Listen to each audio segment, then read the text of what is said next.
Honda Click iniwan sa atin. Bigla na lang daw hindi umandar habang nagdi-deliver ng mga parcel.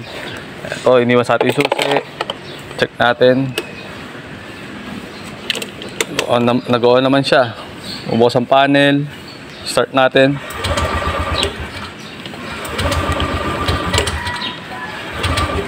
Ganun lang siya. Nagre-redondo pero ay tumuloy. Tignan ko kung anong problema. Bubuksan natin.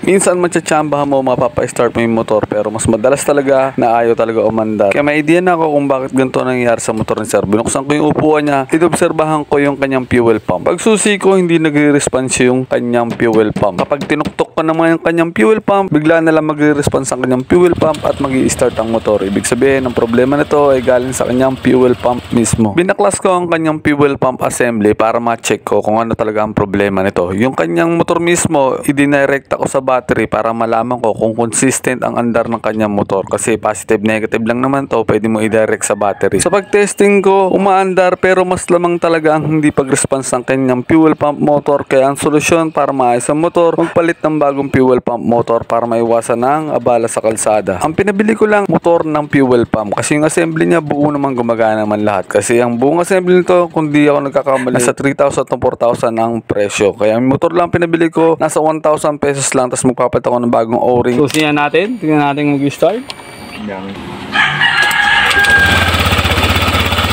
At yan po, success ang Mondara Motor. Thank you for watching. Follow for more videos. Bye bye. God bless everyone. Mamama, chip chip chip, bum bum bum, beep beep beep beep. Bye bye.